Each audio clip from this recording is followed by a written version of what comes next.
আপনি টাকা পয়সা দিয়া মোহরানা দিয়া আপনার বউ আপনি বিয়ে করলেন, আপনার বউকে আপনি দেখবেন, আপনার বউয়ের সৌন্দর্য আপনি উপভোগ করবেন।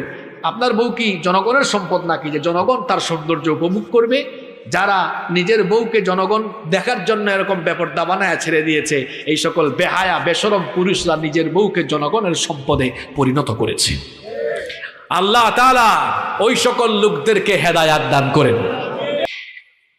নামাজের মধ্যে ঐক্যের শিক্ষা রয়েছে, কিভাবে ঐক্যবদ্ধ থাকার শিক্ষা রয়েছে। রব্বুল আলামিন সালাতকে, নামাজকে একা একা ফরজ করেন নাই, বরং নামাজকে ফরজ করা হয়েছে জামাতের সঙ্গে। কোরআনুল কারীমের 2 নম্বর সূরা সূরাতুল বাকারা 43 নম্বর আয়াতে রব্বুল আলামিন বললেন, ওয়া আকিমুস সালাতা ওয়া আতুজ যাকাতা ওয়ারকাউ মা'আর রাকিঈন। আর সালাত কায়েম করো এবং যাকাত দাও, এবং যারা মসজিদে গিয়ে রুকু করে তাদের সঙ্গে রুকু করো। অর্থাৎ জামাতবদ্ধভাবে ঐক্যবদ্ধ হয়ে নামাজে দাঁড়াও। এই আদেশটা যিনি দিয়েছেন তিনি কে?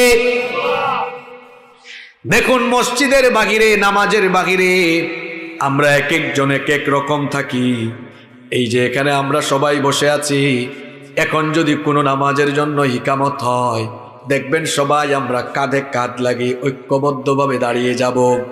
আপনারা যারা হজ কিংবা উমরা করার সুযোগ পেয়েছেন, হারামাইন শরীফাইনে যারা নামাজ আদায় করেছেন, মসজিদে হারামে গেলে দেখবেন কেউ তাওয়াফ করছে, কেউ বা আবার সাফা মারওয়ায় সাই করছে, কেউ বা আবার বসে বসে কোরআন তেলাওয়াত করছে, কেউ বা আবার বসে বসে তাসবিহ জপছে, ইস্তিগফার করছে, কেউ বা আবার গল্প করছে। কিন্তু যখনই ইকামত হয়ে যায়, দেখা যায় লক্ষ লক্ষ মানুষগুলো সারিবদ্ধ, কাতারবদ্ধ, ঐক্যবদ্ধভাবে দাঁড়িয়ে যায়।